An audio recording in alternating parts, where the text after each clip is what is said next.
Bien, que le Seigneur vous bénisse. Je vous salue tous dans le nom précieux du Seigneur Jésus-Christ.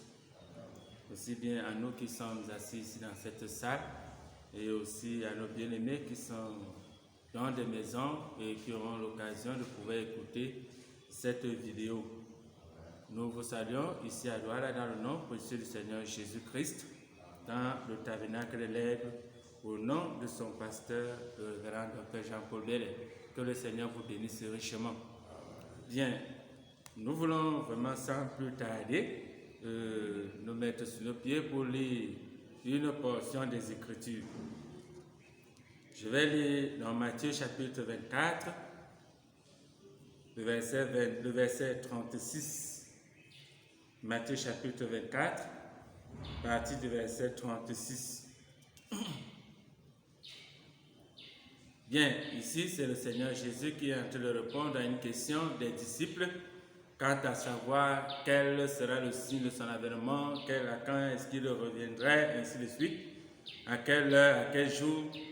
Le Seigneur Jésus répond dans Matthieu chapitre 24 à partir du verset 36.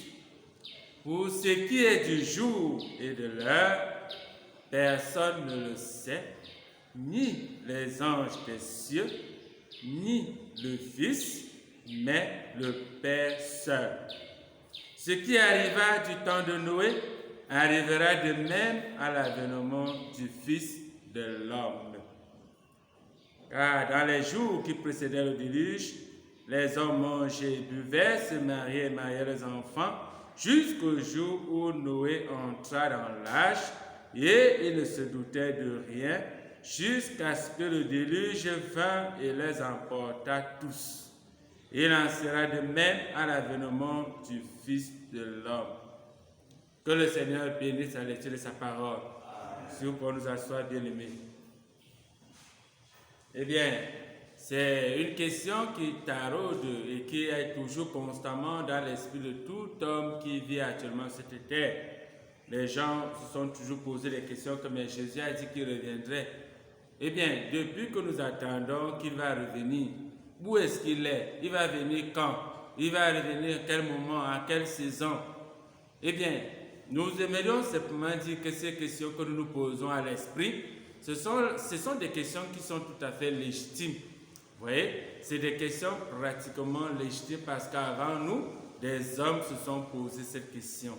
Et même du temps de Jésus, ses propres disciples lui ont demandé que comme tu parles, tu es en train de dire que tu es en train de partir. Eh bien, comme tu parles, quand est-ce que tu vas revenir? Ce sera en quelle période? Ce sera en quelle année? Ce sera quel jour, quel mois de l'année? Quand est-ce que tu vas revenir, Seigneur Jésus? Pour qu'on soit en mesure, on sache comment on va se préparer, on sache comment on va attendre, on sache pendant combien de temps on va accepter la souffrance, on sache pendant combien de temps on va accepter la persécution avant que tu ne reviennes. Dis-nous un peu, Seigneur, quand est-ce que tu reviendrais? Alors, Jésus, je crois, les disciples s'attendaient à ce que Jésus leur dise. Je reviendrai peut-être, comme je parle, je reviendrai certainement le 3 janvier 1900, je ne sais combien. Je reviendrai peut-être le 3 janvier 1950. Je reviendrai peut-être le 4 janvier, je sais pas, le 31 décembre 2000, je ne sais pas, 20 ou quoi, ou 19 ou quoi que ce soit. Mais il n'a pas donné une date précise. Mais pourtant, Jésus a répondu à cette question. Mais voyez-vous, que de donner une date précise, il a plutôt donné des signes qui vont précéder son avènement. Il a plutôt montré, donné des signes, des éléments. Il a dit, quand vous verrez ces signes, sachez que je suis déjà là. Sachez que je suis à la porte. Donc des signes qui précèdent sa venue. Des signes que quand elles apparaîtront, quand elles se manifesteront, alors nous saurons qu'il est déjà là. Amen. Donc, pour donc donner dans ces signes, il se référait à l'Ancien Testament. Il se référait à l'histoire de Noé dans l'Ancien Testament. Il dit, comme il en était du temps de Noé, ainsi en sera-t-il à la fin du temps. C'est-à-dire que si vous avez vu ce qui s'est passé au temps de Noé, si vous avez entendu parler de ce qui s'est passé au temps de Noé, sachez que la même histoire va se répéter. Parce qu'avant que Noé n'entre dans l'arche, il y a d'abord des éléments qui ont précipité la fin de ce temps-là. Il y a des... Excusez-moi. Il y a des événements qui ont précipité le déluge au temps de Noé. Parce que je me dis, Dieu n'avait certainement pas dans son esprit l'intention d'amener, de faire venir le déluge sur la terre. Mais des hommes ont eu des comportements, des signes ont précédé les signes sont manifestés en ce moment qui ont poussé Dieu à prendre la décision de faire venir le déluge sur la terre. Et Jésus a donc comparé ce déluge en quelque sorte à sa seconde venue. C'est-à-dire qu'avant qu'il ne vienne, alors nous allons voir ces signes apparaître sur la terre. Et il a dit, quand vous verrez ces signes, quand vous verrez le figuier commencer à bourgeonner, alors levez la tête car votre rédemption est proche. Amen. Alors, ça veut dire, un homme donc de ce temps de la fin, un croyant de ce temps de la fin, est un homme qui doit être assez vigilant, qui doit scruter, qui doit observer, qui doit écouter, vous voyez, pour voir tous ces événements qui nous entourent. Et vérifier si les événements qui nous entourent sont conformes à ceux prédits par Jésus. Alors, s'ils sont conformes, alors, soit il est déjà là, soit il est en train de venir. Vous voyez, soit il est à la porte. Amen. Alors, pour donc connaître dans ces événements, retournons donc un peu à ce que Jésus a dit. Il nous a dit, comme il en était du temps de Noé. Retournons donc au temps de Noé et voyons un peu ce qui s'est passé en cette période-là. Que s'est-il passé au temps de Noé? Ce sont les événements qui sont passés au temps de Noé qui ont fait venir le déluge sur la terre et ont tué presque tous les hommes de la planète. Alors, qu'est-ce qui s'est donc passé au temps de Noé? Qu'est-ce qui a précipité le monde dans le déluge au temps de Noé? Alors, pourquoi le monde a été précipité? Pourquoi Dieu a-t-il été obligé de faire descendre le déluge sur la terre pour détruire les hommes? C'est à cause certainement de certains événements qui ont précédé cela. Alors, nous allons donc dans Genèse chapitre 6, comme Jésus l'a dit, retournons dans l'Ancien Testament, dans Genèse chapitre 6. C'est là où commence l'histoire de Noé. La Bible nous dit à partir du verset 1er, Genèse chapitre 6. Je vais lire juste quelques versets. Juste du verset 1 au verset 3. Lorsque les hommes eurent commencé à se multiplier sur la face de la terre, et que des filles leur furent nées, les fils de Dieu virent que les filles des hommes étaient belles, et ils ont pris pour femmes parmi toutes celles qu'ils choisirent. Alors l'Éternel dit, mon esprit ne restera pas à toujours dans l'homme, car l'homme n'est que chair et ses jours seront de 120 ans. Amen. Lorsque les hommes eurent commencé à se multiplier sur la face de la terre, et que des filles leur furent nées, les fils des hommes, des fils de Dieu, virent que les filles des hommes étaient belles, et ils en prirent pour femmes parmi toutes celles qu'ils choisirent. Alors, quand les hommes se sont multipliés, des filles leur furent nées, les fils de Dieu ont vu que les filles des hommes étaient belles, alors ils se sont multipliés. C'est ce qui a déclenché la colère de Dieu. Voilà les événements qui ont déclenché la colère de Dieu et il a précipité le monde dans le déluge. Et Jésus lui dit, quand nous verrons les mêmes choses se répéter, alors sachez que la colère de Dieu est prête à se déclencher sur la terre. Pourquoi? Parce qu'à l'école, quand nous faisons la fusion, nous a toujours appris que les mêmes causes produisent les mêmes effets. Jésus a dit, au temps de Noé, il y a eu ces événements, il y a eu ces éléments. Et c'est ça qui a produit le déluge. Et si plus tard, il y a encore les mêmes événements, ça produira encore les mêmes effets. Frère, madame dit que si Dieu vous sauve sur le base, et que le prochain qui arrive se place sur la même base, Dieu le sauvera. Parce qu'il est un Dieu juste. Il ne change pas sa manière de faire.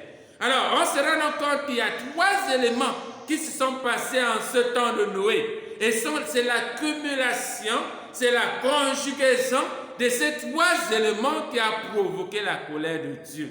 C'est pourquoi en quelques minutes, nous aurons l'occasion de voir chacun de ces 3 éléments et voir à la lumière de la parole et devant nos yeux, nous qui sommes vivants, toi et moi, mon frère, qui sommes vivants, regardons tout autour de nous et voyons comment ces événements sont en train de se manifester.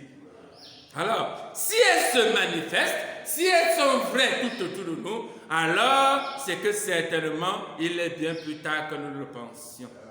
Amen. Que Dieu soit béni. C'est pourquoi j'aimerais prêcher, si je peux l'intituler, les signes du temps de la fin. Les signes du temps de la fin. Alors, comme nous l'avons dans Genèse chapitre 6,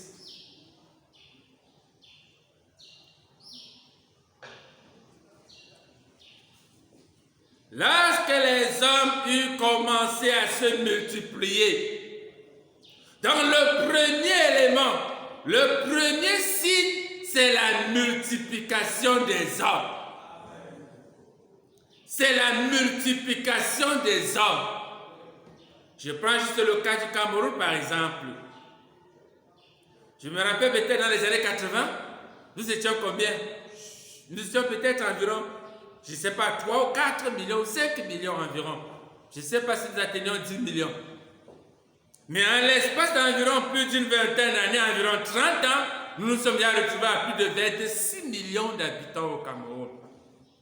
Dans le monde entier, on nous comptait en termes d'1 ou de 2 milliards, dans le monde entier. Mais en l'espace d'environ 30 ans, nous sommes déjà à 7 milliards d'habitants. Plus de 7 milliards d'habitants. Les hommes se sont multipliés sur la terre. Les hommes sont nombreux sur la terre. Je ne sais pas quand est-ce que j'ai lu quelque part sur Internet qu'il y a un groupe, non, oui, c'était l'histoire d'un, pas l'histoire, je lisais l'histoire d'un Américain, un très grand homme riche américain. C'est lui qui est le propriétaire de CNN aux États-Unis d'Amérique. On l'appelle, je crois, Ted Turner. Alors, quand je lisais un peu sa biographie sur Internet, on nous faisait comprendre qu'il appartenait à une doctrine, une doctrine qu'on les appelle les Malthusiens, quelque chose de ce genre, les Malthus. C'est-à-dire, c'est un philosophe, un grand homme anglais qui a, je vais dire réfléchi, mais qui a sorti une doctrine, voyez-vous, une doctrine qui dit que nous les hommes, nous vivrions mieux si la population était réduite. Il dit, si nous étions qu'environ 250 millions à 300 millions, alors nous vivrions bien. Voyez-vous, pourquoi est-ce que nous vivons mal? C'est parce que nous sommes tellement nombreux. Or, les hommes de science savent et le disent que si les années s'ajoutent encore et que rien n'est fait, alors il y aura plus d'hommes sur la terre que d'espace où vivre. À tel point qu'il n'y aurait même plus de quoi manger, ou je vais dire, il n'y aurait plus assez suffisamment de quoi manger, de quoi nourrir les hommes sur la terre. C'est pourquoi les hommes, surtout les blancs, les occidentaux, les grands de ce monde, passent le clair de leur temps à élaborer des théories et à mettre en pratique voyez-vous, des théories qui ont pour but de réduire la population. Que n'a-t-on pas dit du coronavirus? Que n'a-t-on pas dit du virus Ebola? Que n'a-t-on pas dit du sida? Voyez-vous, n'entendons pas des échos dans les réseaux sociaux qu'on dit que tous ces éléments, toutes ces maladies ont pour but de réduire la population afin que ceux qui sont bien puissent être encore davantage bien, pour bien vivre.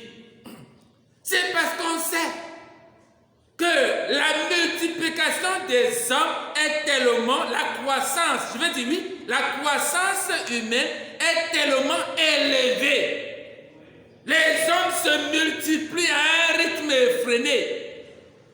En Chine, ils avaient voté une loi que chaque couple chinois ne doit avoir qu'un enfant. Si vous en avez 2, alors on vous taxait pour le second enfant. Pourquoi? C'est le pays le plus peuplé au monde. Plus d'1 milliard de... Ça, c'était il y a des années en arrière. Ils doivent déjà être peut-être à 1,7 milliard aujourd'hui. Je ne sais pas combien. Voyez-vous? Donc, ils sont nombreux, mais il n'y a pas d'espace vital. C'est pourquoi ils élaborent des théories dans le but de réduire la population. Parce qu'il y a exponentiellement une croissance humaine. Les hommes se sont multipliés. 7 milliards d'êtres humains. Écoutez ce que Frère Madame dit. Voyez-vous? Il dit, dans la brochure de Signal Rouge, signe de sa venue, prêché le 23 juin 1963 au soir, paragraphe 53, Frère Madame dit, la multiplication des gens sur la terre, et malgré le contrôle des naissances et toutes ces choses, on ne maîtrise même pas cela. La chose continue malgré tout, parce que nous sommes au temps de la fin. Les scientifiques ont multiplié. Ils ont multiplié des astuces pour réduire la population. Mais même jusque-là, la population augmente. Ils sont passés par des contrôles de naissance. Comment on appelle ça? Oui, le contrôle de naissance, le planning familial. Mais malgré cela, ça ne fait qu'augmenter. Ils ont continué avec les produits contraceptifs pour réduire la population, pour qu'on ait moins d'enfants. Cependant, on continue d'avoir des enfants. Amen. Oh, la civilisation est entrée en Afrique. Elle fait des grands pas en Afrique. Aujourd'hui, les parents africains, vous voyez, il y a une certaine classe sociale qui, eux, ont pris des décisions. Moi, je fais seulement un enfant, on fait un enfant, on fait 2, on arrête, on fait 3, on arrête. Bien sûr, c'est la doctrine occidentale, c'est la civilisation occidentale. Je ne vous demande pas de faire des clubs de football dans votre maison. On ne demande pas, on n'encourage pas des équipes de football, non. Mais c'est pour dire que la civilisation occidentale a fait une très grande percée dans la civilisation africaine. Chez nous en Afrique, l'homme riche, c'est quelqu'un qui a une grande famille. Mais en Occident, le riche, c'est quelqu'un qui a beaucoup de biens matériels, mais il a 1 ou 2 enfants seulement. Vous voyez? Vous êtes libre de faire 1 ou 2 enfants. Mais il y a des vrais Africains qui ont fait 6, 7, 8, 9, 10, 11 enfants. Ça, c'est les Africains. Voyez-vous? C'est notre civilisation. C'est ça notre coutume. Voyez-vous? Donc la chose continue malgré tout.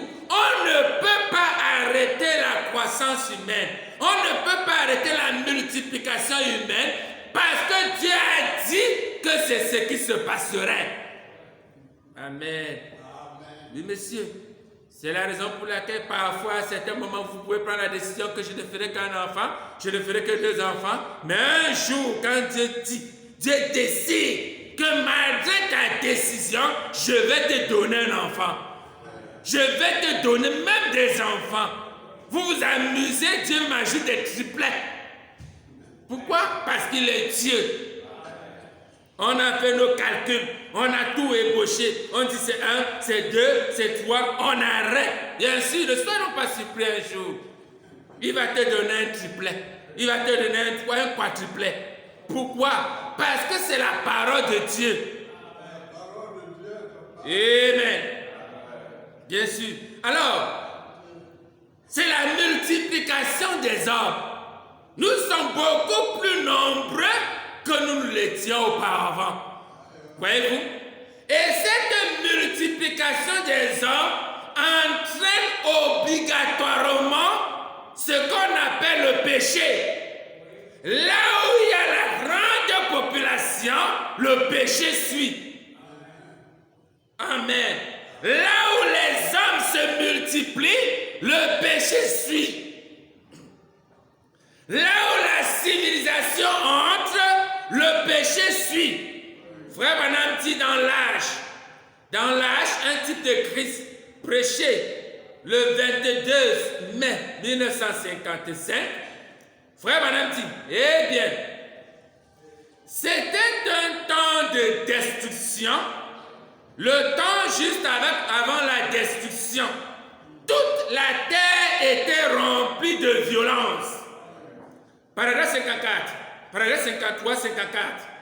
Si vous remarquez bien, là où vous voyez les hommes commencer à se multiplier, les gens commençaient à se rassembler dans de grandes agglomérations et y rester.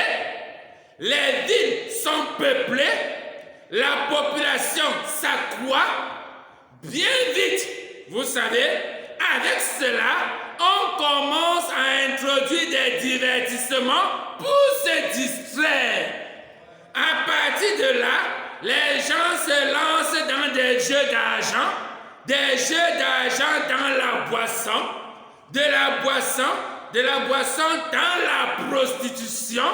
On a des foyers et des mariages qui se brisent, on a des divorces et puis des meurtres. Et constamment, cela ne fait que prendre plus d'ampleur comme une chaîne sans qu'il y ait de fin. Là où il y a la multiplication des hommes, le péché suit. Il continue, paragraphe 55. Quand Dieu marchait seul avec l'homme, ce dernier avait la faveur de Dieu. Mais quand l'homme a commencé à se multiplier et à se reproduire continuellement, alors ils ont commencé à 3 points. Satan a eu un plus grand champ d'action pour travailler. Un homme pouvait croire, penchant un peu de ce côté et l'autre un peu de ce côté. Puis, quand Satan se présente et qu'il met de l'huile au feu, alors ça devient ceci et cela. Ça donne lieu à beaucoup d'imagination et puis la corruption s'installe. Quand vous avez, je peux comparer cela même avec une église locale. Quand c'est une petite église locale de 5, 6, 7, 10 personnes, la foi est sincère. Le pasteur est sincère. Les fidèles sont sincères. Vous savez pourquoi? Parce qu'il n'y a pas de lieu où Satan peut se cacher. Le serpent aime se cacher là où il y a de hautes herbes. Là où il y a beaucoup d'herbes. Alors il peut se faufiler parmi les herbes et faire du mal à un homme. Mais quand tout est défriché et qu'il n'y a pas d'herbe, il n'y a que quelques petits arbustes, vous ne verrez pas le serpent là-bas. Parce qu'il ne peut pas se cacher. Alors quand dans une assemblée vous êtes peu de membres, 10 membres, 5 membres, 15 membres, alors il n'y a pas moyen pour Satan de pouvoir se cacher. Alors le berger suivait davantage mieux les brebis. Vous voyez? Parce qu'il connaît chaque brebis par son nom. Il peut mieux veiller sur les brebis. Mais quand déjà l'assemblée se multiplie, les hommes, les fidèles, les croyants se multiplient, et quand on a un balcon, et après on ajoute un autre balcon, nous sommes dans les 500, les 600, les 1000 membres, les 2000 membres.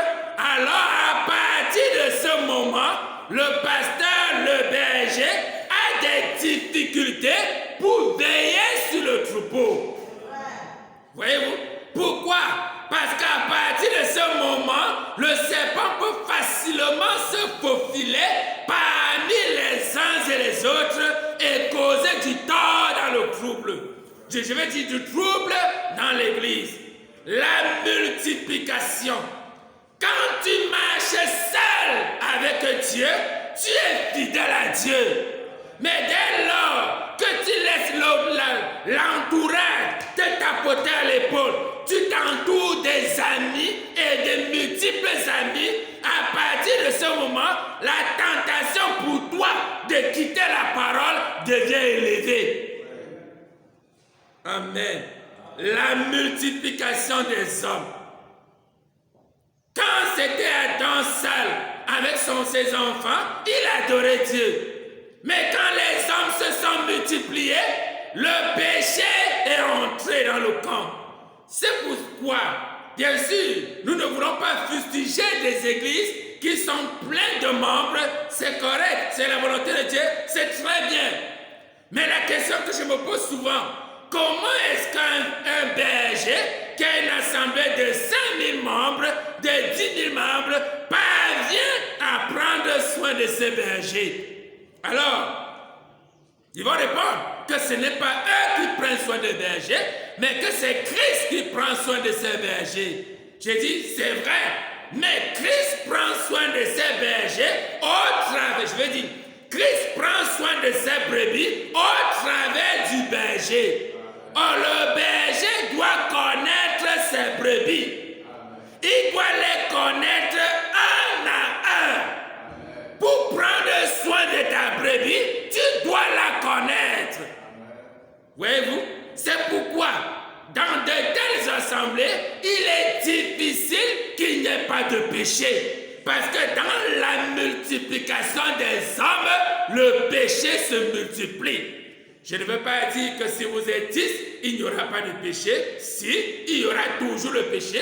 Mais ce que je veux dire, c'est que Satan, comme l'a dit frère Branham tout à l'heure, il disait, Satan a un plus grand champ d'action pour travailler. Quand le peuple est réduit, Satan n'a pas beaucoup de champ d'action.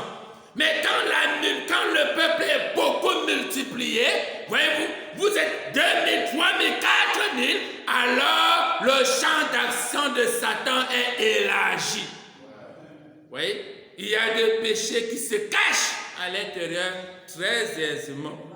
Oui, c'est la multiplication des hommes. Le premier signe du temps de Noé, c'était la multiplication des hommes. Et nous voyons que c'est ce signe devant lequel nous sommes en train de faire face aujourd'hui. Les hommes se sont multipliés malgré tous les moyens de contraception pour avoir moins d'enfants.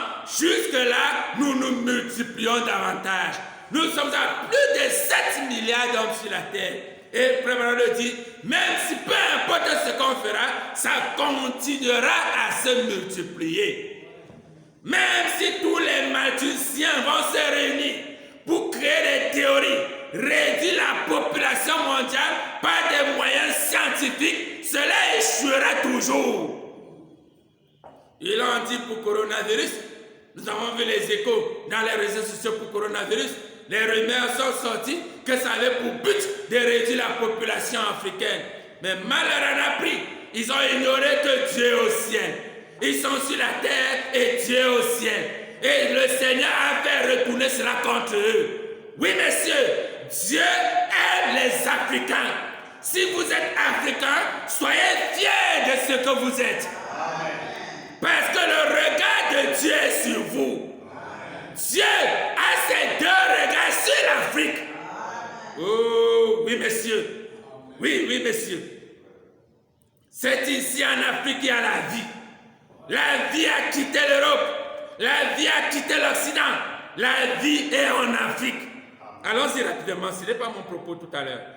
Voyez-vous, dans la multiplication des hommes. Voyez-vous, je lisais tout récemment sur Internet aux États-Unis. Voyez-vous, à propos du coronavirus, 180 000 morts. Imaginez, 180 000 morts. Mais en Afrique, au Cameroun, je ne sais pas combien, au Cameroun, on nous a parlé de combien de morts, 459 morts aux dernières nouvelles, ou alors 460 morts aux dernières nouvelles. Vous imaginez? Imaginez un truc qu'eux-mêmes, ils ont créé. Et comme comme ils veulent nous montrer qu'ils sont des bons samaritains, ils ont inventé un vaccin, comme nous le disait le pasteur tout récemment. Ils ont inventé un vaccin et ils sont assez généreux, tellement généreux, de venir nous le donner gratuitement. Parce que c'est des bons samaritains. Oh. Mais Dieu est vivant. Oui, messieurs, Dieu est vivant. Amen. Alors, voilà dans le premier signe que nous avons vu, c'est la multiplication des hommes. C'est la multiplication même des églises. C'est la multiplication des églises. Et dans les églises, c'est la multiplication des fidèles. Aujourd'hui, c'est rare de trouver une église qui a à peine seulement 3 ou 4 ou 5 membres. Ou autant de lutteurs, des assemblées, des grandes assemblées avec des 10 membres, des 15 membres à l'époque. Parce que si on savait que vous étiez un chrétien, on vous pourchassait et on vous tuait. Ce qui fait qu'ils se cachaient. Ils étaient très peu. Mais aujourd'hui, nous sommes tellement nombreux. Les églises sont tellement nombreuses. Tellement nombreuses. Même des hommes de Dieu, des prédicateurs sont tellement nombreux. Jésus disait en son temps, la moisson est grande, mais il y a peu d'ouvriers. Je répète un prédicateur. Il dit, Jésus disait, la moisson est grande, mais il y a peu d'ouvriers. Mais aujourd'hui, on se rend compte que la moisson est petite, mais il y a beaucoup d'ouvriers. Voyez-vous? Pourquoi y a-t-il tant de prédicateurs? Vous voyez? Et c'est devenu encore pire dans le message. Dans les dénominations, on respecte même encore la chair. Pour se tenir derrière la chair, on doit passer par un processus strict qui doit être sanctionné par les hommes avant qu'on accepte que vous venez de la chair. Mais comme dans le message, on sait qu'il n'y a pas de canevas, il n'y a pas de processus clair, alors c'est tout le monde. N'importe qui sent un peu dans son cœur qu'il peut aussi faire ce que l'autre l'a fait. Et comme il n'y a pas de barrière à la chair, alors il vient à la chair. Oh, la chair est pleine. Quand il y a beaucoup d'enseignants, ça entraîne le péché. Quand il y a beaucoup de prédicateurs, cela entraîne le péché. Oui, messieurs, parce que Satan a un plus grand champ d'action. Quand il y a beaucoup de prédicateurs, il y a beaucoup de faux qui se mélangent avec les vrais. Et c'est ça qui crée la multiplicité des églises. Amen. Oui, messieurs. C'est frère madame qui disait un jour, oh, on a baissé les barrières. Bien sûr, à la chair ou dans le message, on a baissé les barrières. On a baissé les barrières. Oui, messieurs, on a baissé les barrières. Et les brebis sont sortis. C'est-à-dire, les vrais prédicateurs sont sortis.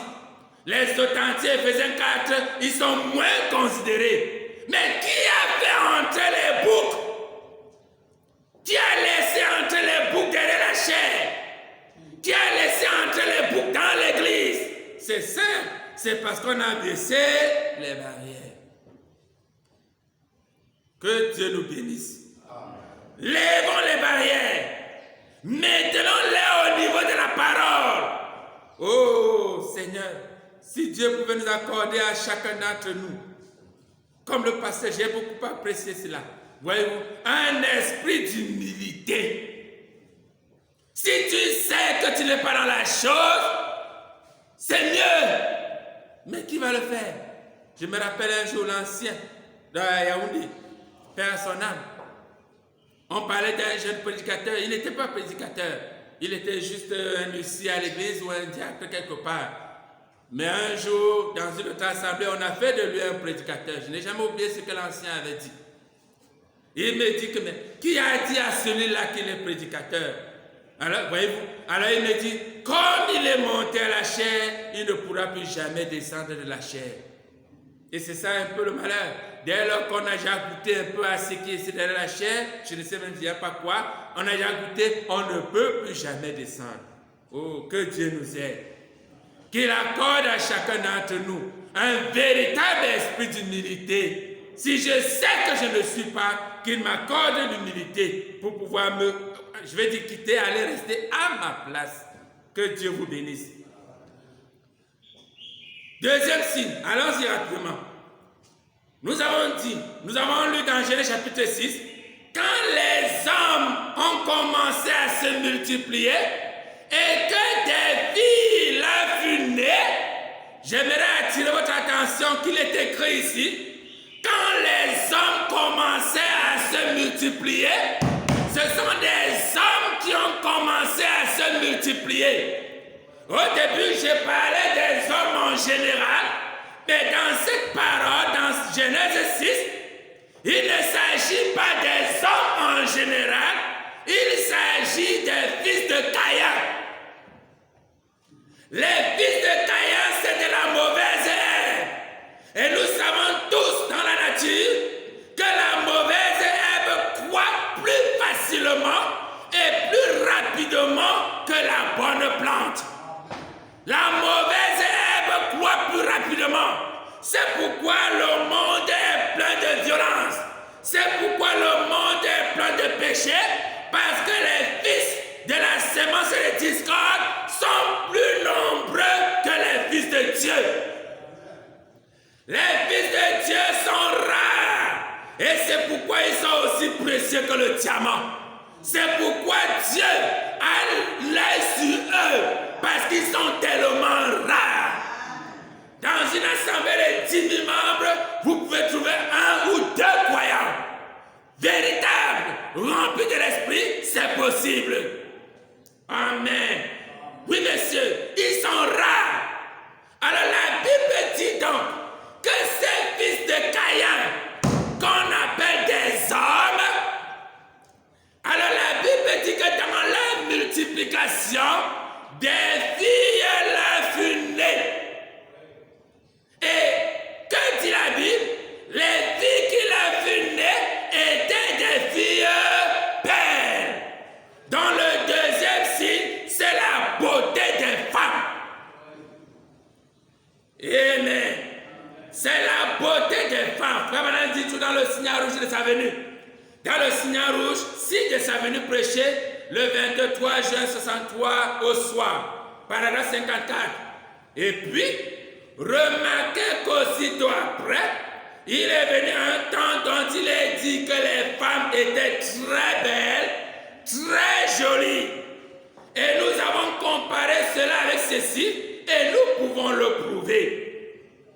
Eh bien, je regardais quelques anciennes photos de nos ancêtres quand ils traversaient ces plaines. Et je ne me rappelle pas le nom de cette femme, mais son nom était connu de San Francisco à Boston comme étant la plus belle femme du pays. Pearl White. Je crois que c'était ça son nom. Il y a de cela beaucoup d'années. Elle a été tuée par son amant, Scott Jackson. Et si vous voyez la photo de la femme qu'on disait être la plus belle femme du pays, vous la regarderez à peine. Elle aurait l'air d'une antiquité là dans la rue. Car la plupart des femmes que vous pourriez rencontrer n'importe où seraient 3 fois plus belles qu'elle. N'importe quelle femme aujourd'hui que vous rencontrerez là dans la rue. Vous voyez, les femmes deviennent de plus en plus belles. Oh, quel sujet, paragraphe 44. Quel sujet nous avons là, vous voyez? Eh bien, l'une des premières choses que j'aimerais vous faire remarquer, c'est que les fils de Dieu ont vu que les filles des hommes étaient belles. Maintenant, je montre ceci au monde entier.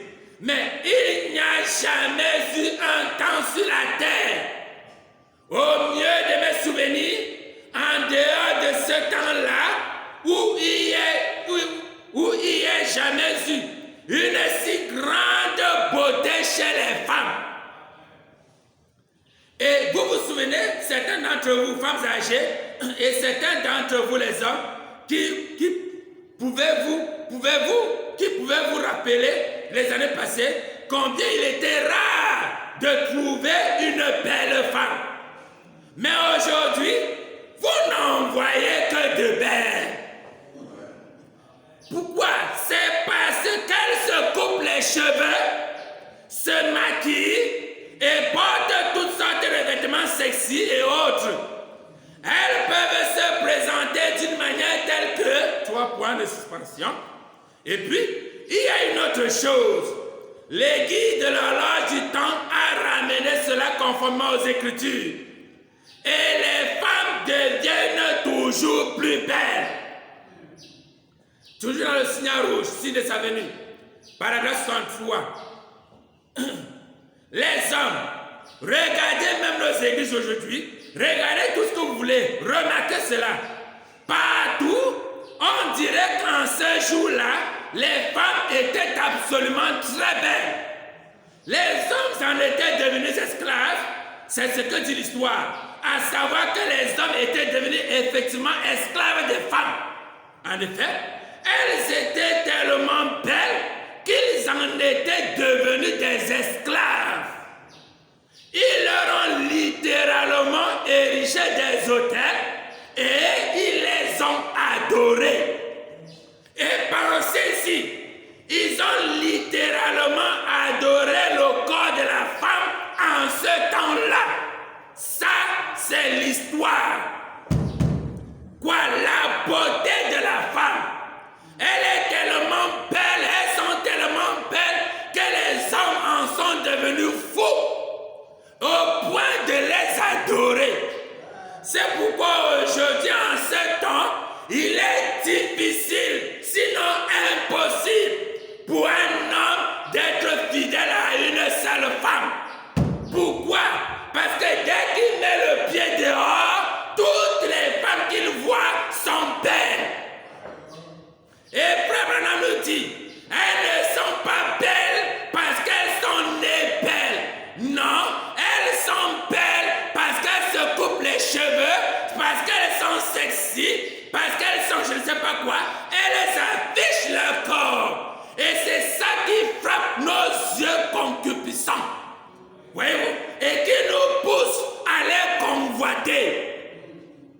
C'est pourquoi Frère Branham dit, oh mes frères, mais avant cela, pourquoi sont-elles si belles? Pourquoi se font-elles belles? Elles se font belles pour séduire les fils de Dieu. Souvenez-vous, mon frère, ma soeur, c'est toi qui es la cible de ces femmes belles. Elles ne sont pas belles pour séduire leurs frères, non, mais c'est pour te séduire toi, fils de Dieu. C'est pourquoi Frère Branham dit, vous feriez mieux d'aller vous couvrir du sang de Christ. Car si vous ne le faites pas, aussi sûr qu'un plus 1 est égal à 2, vous ne résisterez pas à la beauté. Parce que c'est une beauté qui frappe les regards. C'est une beauté qui séduit le cœur de l'homme. Voyez-vous? Frère Branham dit, elles en étaient dans les temps anciens, les hommes étaient devenus des esclaves des femmes parce qu'ils aimaient leur corps. Oh, il y a un petit débat que j'ai vu dans les réseaux sociaux. Des bien-aimés frères et sœurs qui discutent. Voyez-vous, ils se discutent un petit peu en ce qui concerne la façon dont on doit demander la main à une sœur. D'autres demandent, mais s'il faut demander la main à une sœur, est-ce qu'on doit se mettre à genoux, un genou par terre et l'autre de se mettre exactement comme ils le voient dans les réseaux sociaux, comme les mondains le font. C'est un débat parmi eux. Moi, dans mon âme, la vie, je me dis, cela ne devrait pas être un débat. Pourquoi veux-tu te mettre à genoux devant ta femme pour lui demander la main? Pourquoi? Ça, c'est un signe de l'adoration. Peu importe, mon frère, ce que tu en penses, c'est l'adoration de la femme. Amen. Demande-le. C'est l'Église, c'est le monde qui doit imiter l'Église. Ce n'est pas l'Église qui doit imiter le monde. Le monde ne peut jamais nous c'est la parole. C'est pourquoi les femmes, toi, femme mariée, qui passent le clair de ton temps dans les WhatsApp, dans les réseaux sociaux, pour apprendre les choses du monde, cela va détruire ton foyer. Parce que WhatsApp ne va jamais t'apprendre la parole de Dieu. Ils passent le clair de leur temps sur les réseaux sociaux pour voir des choses qu'on envoie et pour les implémenter dans leur foyer. WhatsApp, peu importe, c'est du diable. Oh, j'ai dit les réseaux sociaux en général. C'est du diable. Mes frères, on envoie les messages dedans, on envoie, oui, c'est l'arbre de la connaissance du bien et du mal. Oui, monsieur, c'est l'arbre, et l'arbre de la connaissance du bien et du mal, c'est Satan. Peu importe, même si c'est plus de paroles, s'il y a simplement un peu du monde dedans, c'est Satan. Je ne vous dis pas, je ne nous dis pas que nous devons quitter cela, mais je dis, ayons l'esprit de discernement. Soyons spirituels dans ce que nous lisons. Soyons spirituels dans ce que nous voyons. Et discernons ce qui est vrai de ce qui est faux. Et quand c'est faux, mettez-le de côté. Ce n'est pas parce que c'est venu par WhatsApp, même pas par un pasteur ou un frère, que ce sera forcément vrai. Il faut savoir avoir l'esprit de discernement. Amen. Oh, que Dieu soit béni. Oui, messieurs, c'est un débat futile. Cette femme que tu veux épouser, c'est ta sœur. Tu n'es pas obligé de te mettre à genoux devant elle. Que Dieu soit béni. Frère, madame dit dans mariage et divorce. Comme nous l'avons lu. En effet, elles étaient tellement belles qu'ils en étaient devenus des esclaves. Frère, madame dit dans mariage et divorce. Prêché le 21 février 65 au matin. Paragraphe 90. Belle, saviez-vous que la première destruction à l'échelle internationale du monde ou mondial, c'était à cause de belles femmes? Quand les fils de Dieu virent que les filles des hommes étaient belles, ils en prirent pour femmes, pas vrai? Avez-vous remarqué l'accroissement de la beauté des femmes en ce jour? L'accroissement de la beauté des femmes en ce jour? Oui, monsieur, la beauté vient de Satan, parce que Satan est beau. Allez lire dans Ézéchiel chapitre 28, verset 12 à 19. Vous avez eu l'occasion de lire cela une autre fois. Voyez-vous, Ézéchiel, il dit, tu étais parfait en beauté. Aucun ange n'était aussi beau que Satan. Et c'est par sa beauté qu'il a séduit les autres anges. Ce n'est pas par le discours, ce n'est pas par la parole, mais c'est sa beauté. Oh, oui, monsieur. Oui, monsieur. Oui. Frère Banamti. Très bien, frère Banamti. Il dit, je vous restaurerai, dit l'Éternel, prêché le 28 août 54, paragraphe 32. Remarquez, Christ, l'espérance de la gloire. Maintenant, quand cet homme, Caïn, s'est approché et a adoré le Seigneur, il a adoré par la beauté.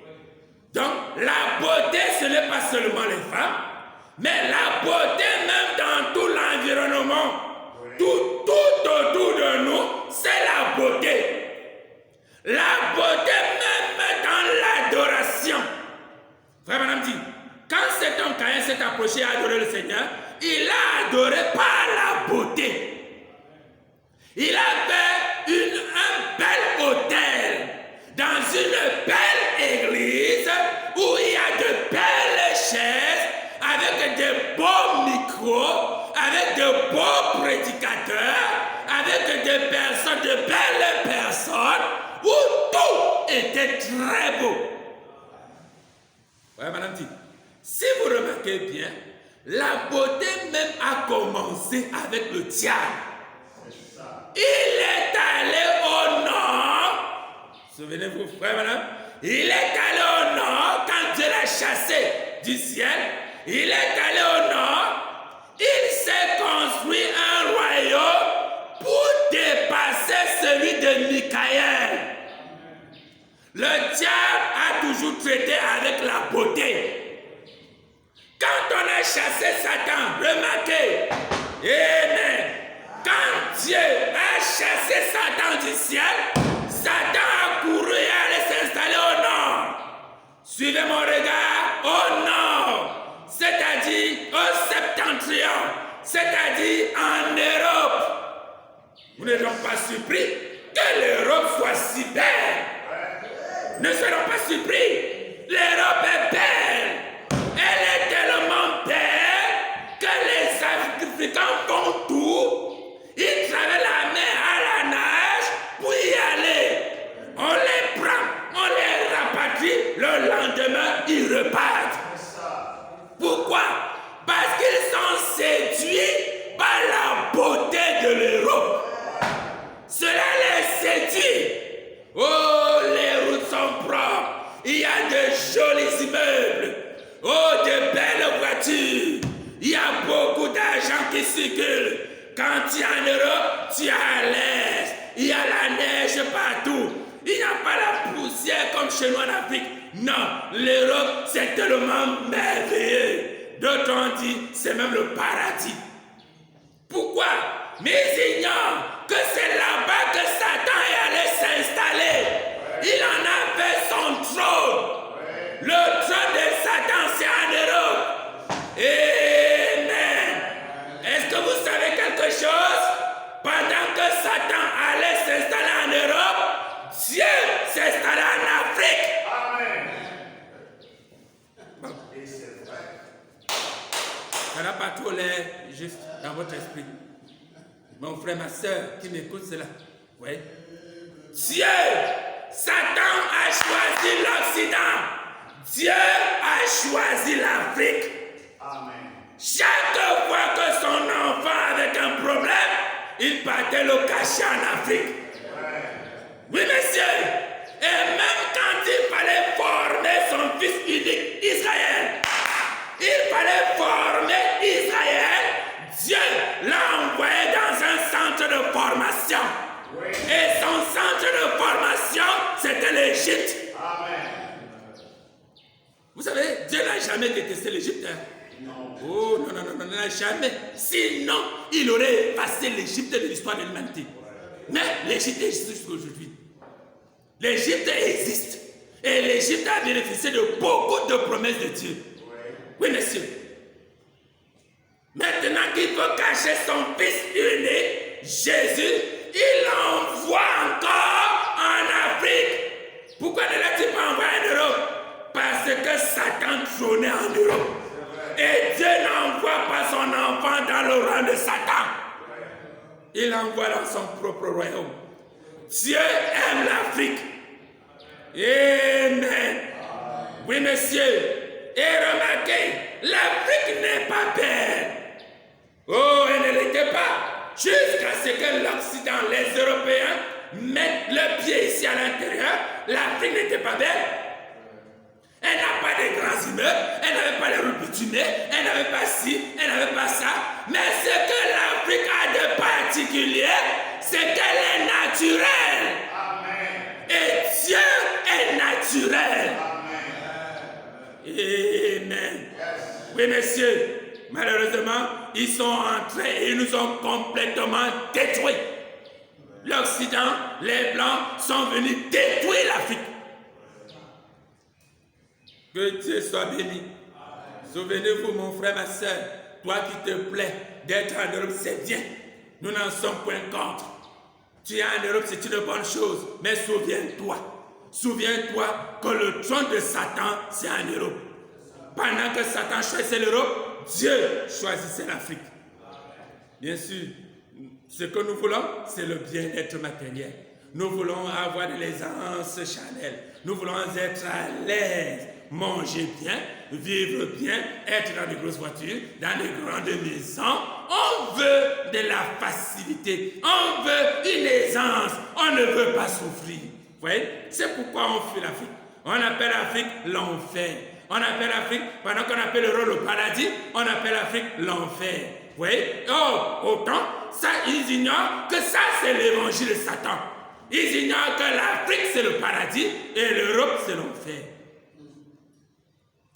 Frère Branham dit dans la séparation, avec l'incrédulité, prêchant en 55, paragraphe 25, et ils vont chercher l'église la plus prestigieuse et la plus pratique qu'ils peuvent fréquenter.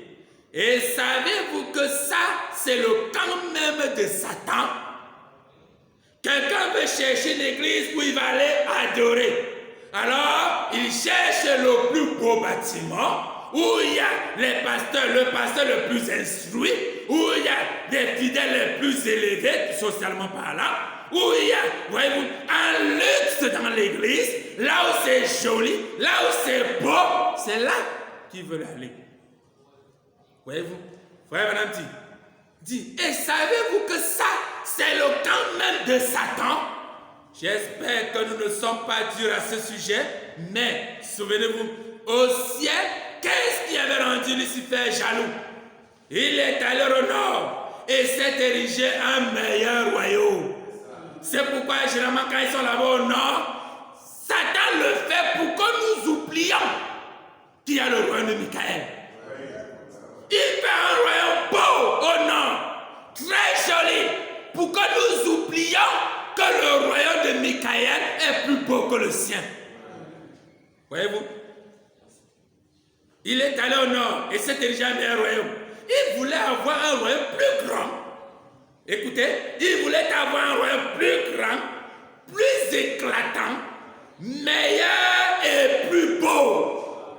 Oh, c'est ce qu'est l'Europe, c'est ce qu'est l'Amérique. Amen.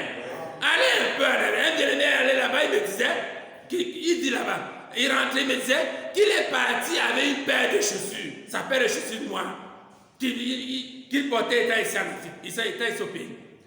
Qu'il est parti en Europe avec, il a vécu là peut-être 2 mois. Pendant les 2 mois, il marchait avec sa paire de chaussures noires. Il fait de longues distances, il part, il revient, il part, il revient. Il a fait 2 mois avec cela, il est revenu au pays. La paire de chaussures n'avait même pas une seule poussière. Ils disent que chez eux, vous marchez avec la paire de chaussures le long de la route. Vous marchez, vous arrivez chez vous à la maison, vous partez vous coucher sur votre lit avec la paire de chaussures. Donc, là-bas, on ne balait pas le sol comme chez nous. On ne balait pas la route. On me dit qu'on lave la route. Ouais. Exactement comme vous lavez votre sol chez vous à la maison. On lave. Il dit que le cyprès, le sirop ne sert à rien. Il dit que je suis parti avec ma brosse à chaussures et le sel. Je ne l'ai même pas utilisé, même pas une seule fois. Je l'ai utilisé. C'est pour vous dire combien c'est beau et combien c'est tentant d'y aller.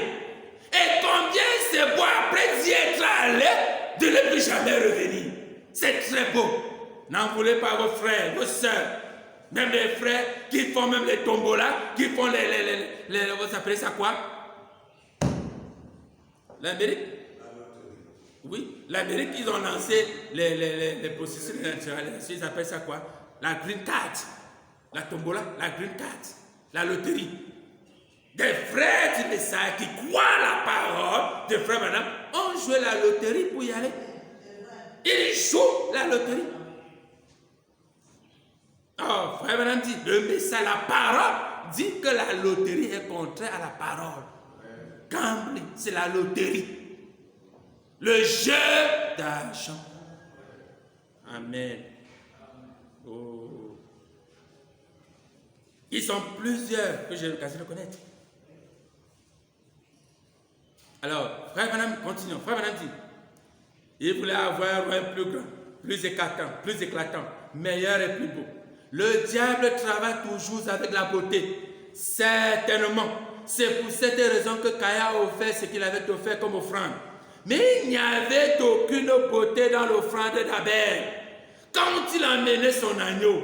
Mais Abel avait une révélation spirituelle venant de Dieu, que c'est ce qui serait agréable à Dieu. Et comme nous l'avons dit, c'est seulement par la révélation spirituelle que vous pouvez connaître Dieu. Vous ne le connaîtrez jamais par la connaissance. Donc il prend soin de vous. Selon moi, la beauté, ce n'est pas ce que l'homme a fabriquées, mais la beauté pour moi, ce sont les choses telles que Dieu les a créées. Contemplez seulement cela. C'est ainsi que j'aime cela. Frère, on est dans la sagesse contre la foi. Regardez la femme moderne aujourd'hui. Une petite robe décolletée, au point que chaque femme, elle ne peut pas bouger sans péché. Marchant sur la pointe des pieds dans la rue, pratiquement avec tous les maquillages et les produits cosmétiques Mass Factor qu'elle peut mettre sur elle, ayant arrangé sa chevelure comme une petite fille, portant une chupette qui s'arrête presque en haut comme cela, au-dessus des genoux, si du moins elle en a porté une. Mais regardez-la, elle est belle. Satan sait comment s'y prendre. Il est l'auteur de la beauté, ce genre de beauté, laquelle dégénère en péché. Amen. La beauté de la femme. Terminons avec cette dernière partie. Voyez-vous, le troisième signe, voyez-vous, nous avons terminé avec la beauté, non pas tout lit, mais le troisième signe, la Bible dit que les filles leur furent nées. Il dit, quand les filles leur furent nées, les fils de Dieu prirent ces filles. Lisons là. Genèse chapitre 6. Il dit, voyez-vous, et que les filles leur furent nées, les fils de Dieu virent que les filles des hommes étaient belles, et ils en prirent pour femmes parmi toutes celles qui leur choisirent. C'est ça qui a donné le coup de grâce dans le cœur de Dieu. C'est ça qui a poussé Dieu à décréter la fin de toute chair sur la terre. Quoi? Que ses fils aillent épouser les filles des hommes. Bien sûr, ils l'ont fait parce qu'ils ont été séduits par la beauté des femmes.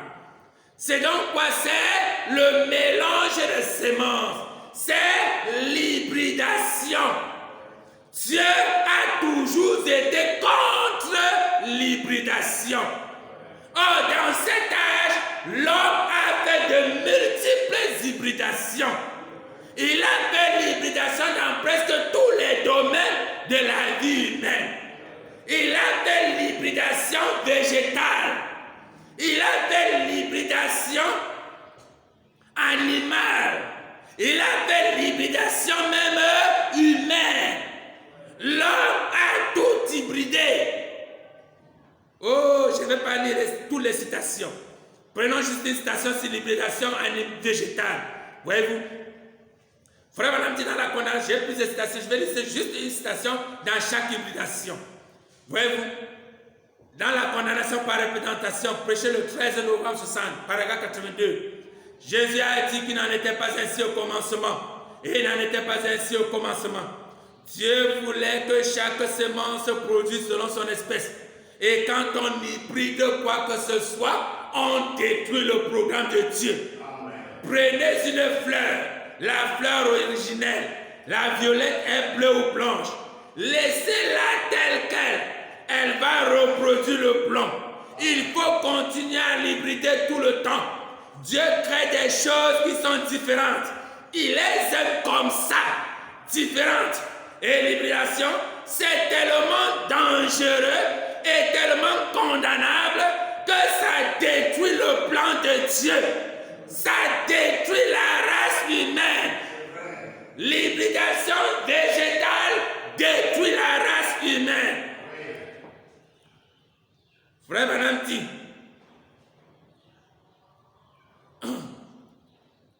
dans être persévérant. Être persévérant.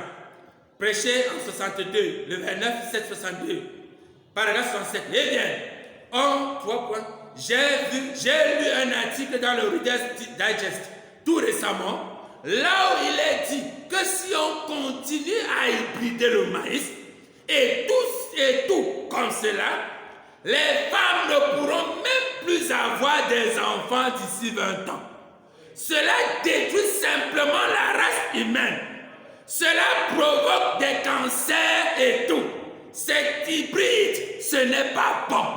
Les gens disent, oh, prenez le maïs fin, ou quoi que ce soit, un maïs hybride. C'est une chose qui a une belle apparence. Un gros, grand pot. Mais il n'y a rien là-dedans. Replantez cela et cela ne produira rien. Cela ne peut pas se reproduire. Tout ce qui est hybride ne peut pas se reproduire. L'hybridation végétale. On est allé de l'hybridation végétale, voyez-vous, même l'hybridation humaine.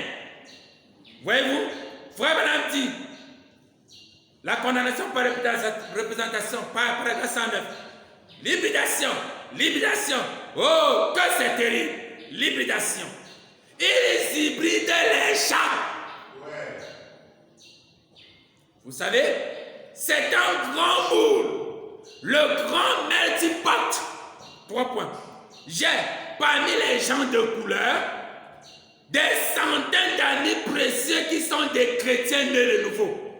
Mais au sujet de la ségrégation et des choses dont ils parlent, l'hybridation des champs. 3 points. Dites-moi, quelle brave femme de couleur qui est cultivée et une bonne chrétienne voudrait que son bébé soit mulâtre, issu d'un homme blanc? Absolument pas. Ce n'est pas bien. Quelle femme blanche voudrait que son bébé soit un mulâtre, issu d'un homme de couleur? Dieu nous a créés tels que nous sommes. Restons tels que Dieu nous a créés. Je crois que c'est ça qui est bien. L'hybridation des hommes. Ils ont fait l'hybridation végétale. Ils ont fait l'hybridation animale. Ils sont même venus jusqu'à l'hybridation humaine. Et ça crée une nouvelle race qui est bien plus beau, qui est plus éclatant, qui a l'air, oh je ne sais comment, et qu'on semble beaucoup aimer, mais pourtant, c'est un mort. Je ne sais pas pourquoi ce débat est revenu. J'ai toujours eu un débat pareil. Non, frère, est-ce que c'est que si le frère a le Saint-Esprit, même s'il est blanc, non, mais frère, il faut avoir de la hauteur dans la parole, frère. Ne soyez pas limité, ne soyez pas, voyez-vous, ne soyez pas borné. Frère Branham avait de la hauteur. Et il faut que nous aussi nous ayons de la hauteur. Si le frère a le Saint-Esprit, c'est suffisant. Que vaut la couleur de la peau dans le mariage, frère. Ce que Frère Branham a dit, nous le répétons. Vous êtes libre. Si tu es libre d'épouser toi, frère noir ou sœur noire, tu es libre d'épouser le frère ou la sœur blanche. Tu es libre. Personne ne t'en empêchera. Amen. Nul ne t'en empêchera. Voyez-vous? Mais ne pousse pas ton frère qui croit la parole à faire la même chose que toi. C'est là où je ne suis pas d'accord avec toi. Nous sommes devenus un peu plus intellectuels aujourd'hui. Non frère, ce n'est que la couleur de la peau. Ça a quoi y voir dedans. Ça a tout à y voir dedans. C'est la parole. Dieu est un Dieu ségrégationniste.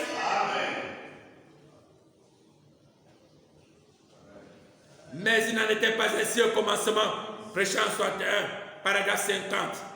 Frère Branham dit, dans l'Ancien Testament, un enfant qui était hybride, né en dehors des liens sacrés du mariage, ne pouvait même pas entrer dans l'assemblée de l'Éternel pendant 10 générations. Il fallait 10 générations pour éliminer cette lignée. Cela faisait 400 ans pour éliminer la lignée d'un enfant illégitime. Il ne pouvait même pas entrer dans l'assemblée de l'Éternel. L'hybridation. Une femme qui est liée par un vœu à son mari et qui vit avec un autre homme et qui a un bébé par cet homme, c'est une chose horrible. Amen. Mais aujourd'hui, on s'en vante. Ça devient en quelque sorte comme une concurrence parfois. Voyez-vous, avoir des enfants illégitimes, l'hybridation. Aujourd'hui, Aujourd'hui, nous avons tant de disputes et troubles au sujet de cette ségrégation entre les blancs et les hommes de couleur et tout. Pourquoi les gens ne laissent-ils pas cela tranquille? Laissez cela tel que Dieu l'a fait.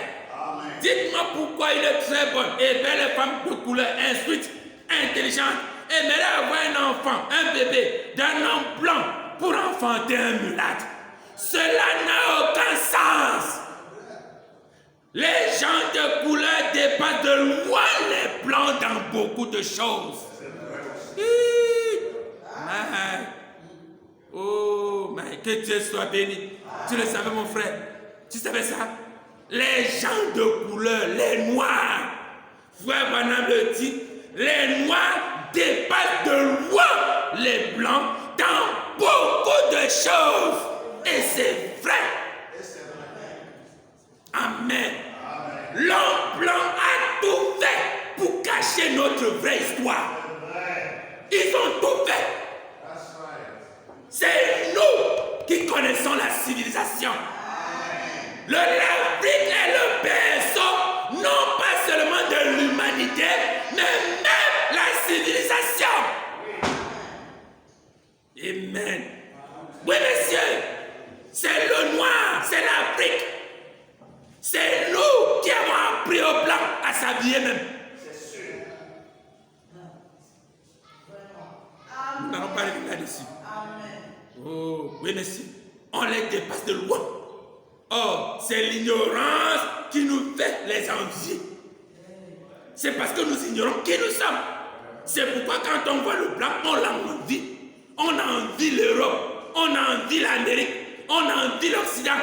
C'est parce que nous ne savons pas où nous sommes. Nous sommes assis dans une marmite, sur une marmite je vais dire quoi?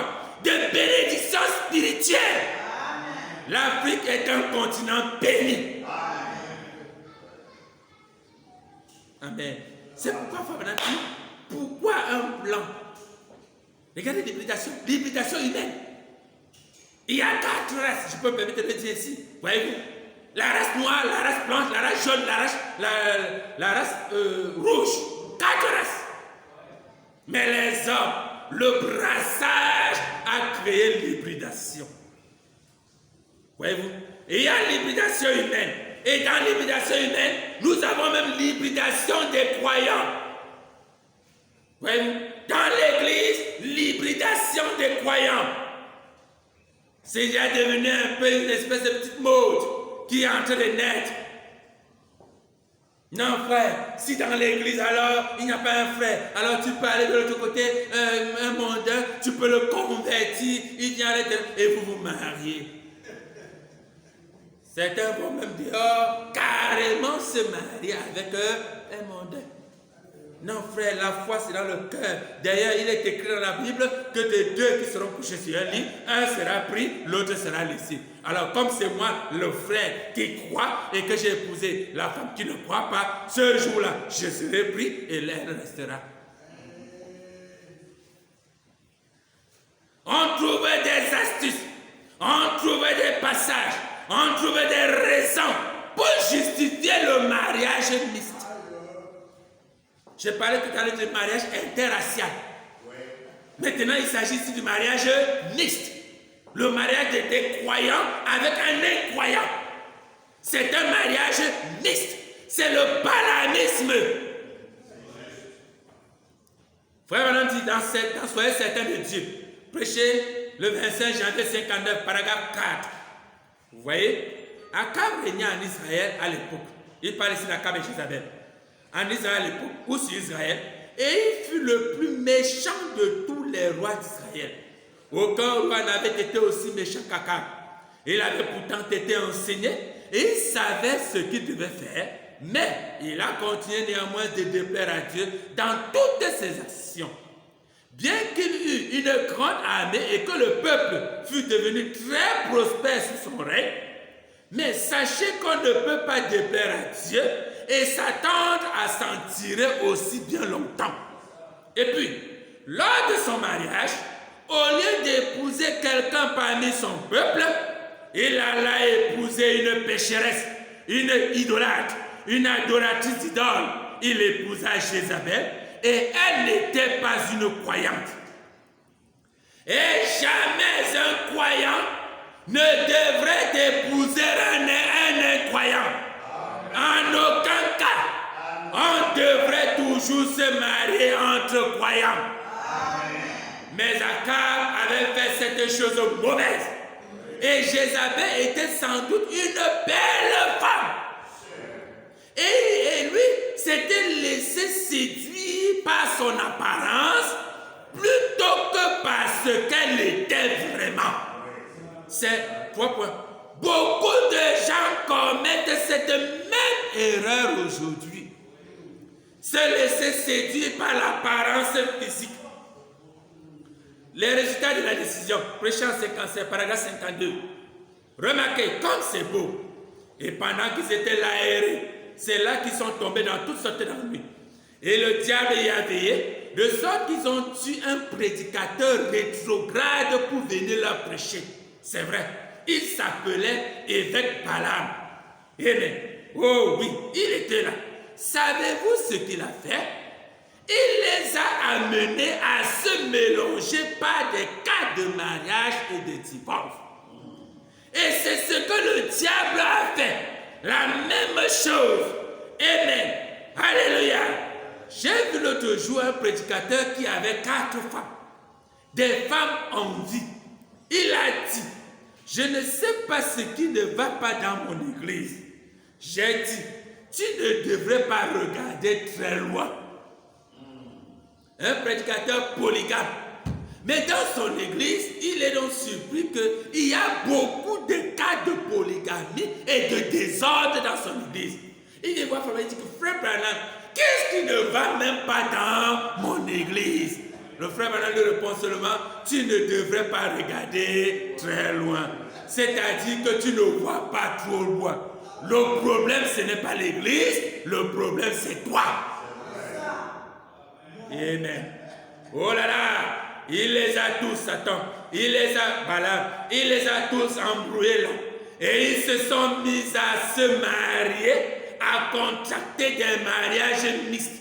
C'est ce qu'ils font aujourd'hui lorsque vous avez commencé à errer. Si vous étiez resté sur la ligne de Dieu, vous n'auriez pas fait ces choses. Marier les croyants avec les incroyants, avec ceux qui sont tantôt dedans, tantôt dehors et autres. Marier ceux qui ont été mariés 2 ou 3 fois et qui avaient 3 ou 4 femmes et tout, et les marier de nouveau. Voilà la vieille doctrine de Balaam. C'est vrai. Oh, c'était donc bien un gars. C'était donc bien un gars. Il jouissait d'une grande réputation dans son pays. Alors un jour, il a sauté sur son mulet et il est parti jeter une malédiction sur un petit groupe de gens qui erraient là. Dieu leur avait donné un peu de ce dont ils avaient besoin, une petite stimulation, et ainsi de suite. Continuons, terminons avec ceci. Voyez-vous? Eh bien, nous voyons qu'Israël, dans un prophète qui rougit, prêchait en 56, verset 11 et 56 au soir. Un prophète qui rougit, paragraphe 7. Eh bien, nous voyons qu'Israël ne devait pas pratiquer les mariages mixtes. L'Église ne doit pas pratiquer les mariages mixtes. Ils devaient se marier entre eux. Jamais un Israélite ne devait se marier avec quelqu'un des nations, mais ils devaient garder leur sang pur. Et jusqu'à ce jour, je crois que le sang juif est le sang le plus pur qui est sur la terre. Sur la surface de la terre aujourd'hui, les Juifs, ils attendent encore celui-ci. Mais il est 3 points. Nous savons qu'il est déjà venu et que leurs yeux ont été aveuglés pour que nous ayons une chance de repentance par Christ. Or, pendant le règne d'Esdras, les enfants d'Israël avaient rétrogradé. Ils étaient allés prendre des femmes moabites. Ils ont pris des Amoréens et des Phérésiennes et celles de plusieurs autres nations. Non seulement ils les avaient prises en mariage, mais ils commettaient la fornication et l'impureté entre eux, souillant ainsi le sang même qui est la vie. Eh bien, c'est là, et c'est bien là l'image de nos églises aujourd'hui, la façon dont elles tombent et vont au-delà de la ligne de démarcation, à l'ancien mode que Dieu a tracé pour l'Église, les préceptes par lesquels nous devions vivre. L'Église commet la fornication avec le monde, elle s'est intéressée au monde et elle a commencé à flirter avec le monde. L'hybridation, voyez-vous, des croyants. Et pour terminer, l'hybridation de la parole. Voyez-vous? Donc l'homme a hybridé tout. Voyez-vous? De la végétation, en passant par l'animal, en passant par l'homme, et au finish, la parole. Elle a été hybridée. Laissez-moi lire cette citation et on arrête. La condamnation par représentation. Prêchez le 13, 11, 60. Paragraphe 140. Remarquez aussi, vous direz, eh bien, alors, pourquoi est-ce que je suis condamné à cause de ça? Puisque c'est Ève et Adam qui l'ont fait. Ils m'ont représenté comme pécheur, je n'y peux rien.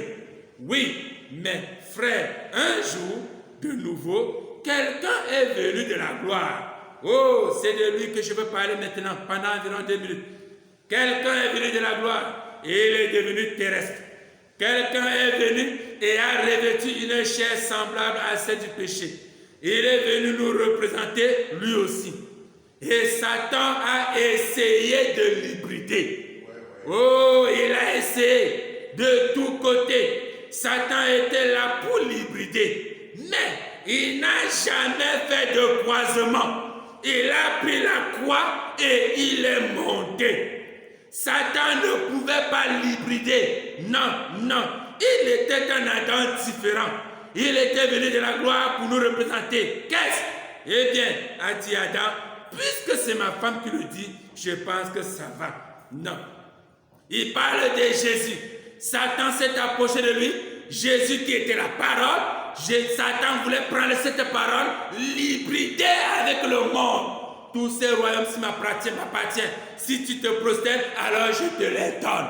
Oh, Jésus a dit non. Il a refusé d'hybrider la parole avec les choses du monde. Il a refusé d'hybrider le message avec le monde.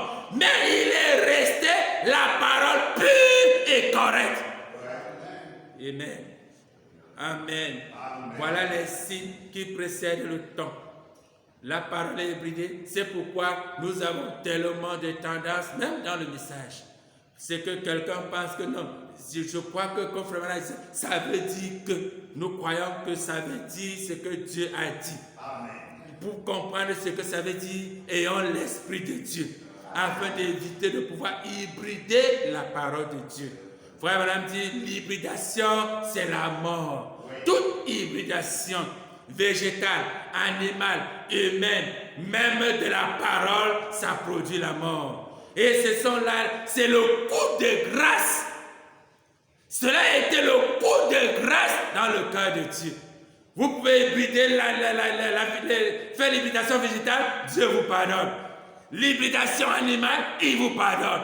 Mais l'hybridation de la parole, je veux dire même l'hybridation humaine, même encore, il vous le pardonne. Mais c'est l'hybridation de la parole qui a été le coup de grâce dans le cœur de Dieu. Et c'est ça qui a traîné, qui a amené le déluge sur la terre. C'est l'hybridation de la parole. Et nous sommes en plein dans l'âge de l'hybridation de la parole. Ces signes se manifestant devant nous, la multiplication des hommes, la beauté des femmes et l'hybridation dans tous les sens du terme, de toute hybridation confondue, l'accumulation, la conjugation de ces éléments est une preuve que le monde est en train de compter ses dernières secondes. Est une preuve que quelque chose d'imminent va se passer sur la terre. Puisque cela n'était été ainsi du temps de Noé. Après que cela se soit passé, le déluge est arrivé. Jésus a dit, il en serait de même à la fin de ce temps. Alors toi, mon frère, ma soeur, qui voit et qui est témoin de toutes ces choses qui se passent tout autour de toi, c'est l'occasion pour toi de lever les yeux, car ta rédemption est proche. Ce n'est pas l'occasion de réfléchir, de savoir combien d'immeubles je dois encore bâtir, la belle maison que je dois construire, la belle jolie voiture que je dois... Ces choses sont correctes, elles sont bonnes, mais mettez ces choses à leur place. Elles ne doivent pas être prioritaires dans ma vie. Elles ne doivent pas être prioritaires dans ta vie. Ce qui doit être prioritaire dans ta vie, c'est ta place devant Dieu. Quelle place as-tu donné à Dieu dans ta vie?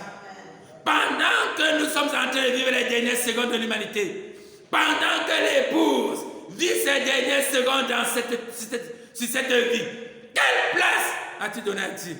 C'est l'occasion pour toi, mon frère, d'aller devant la grâce de Dieu, de te reconsidérer, de faire une introspection et voir à quel niveau de la barrière, de quel côté de la barrière tu te trouves. Amen. Amen. Amen. Que Dieu vous bénisse. Amen. Que la grâce de Dieu soit avec vous. Merci Seigneur Jésus. Merci mon frère. Merci mon soeur. Que le Seigneur vous bénisse richement et qu'il vous permette de pouvoir tenir et prendre la bonne décision qu'il faut pour être sur le droit chemin qui nous a été donné tracé par son serviteur William Marion Branham. Que Dieu vous bénisse. Shalom. Merci Seigneur.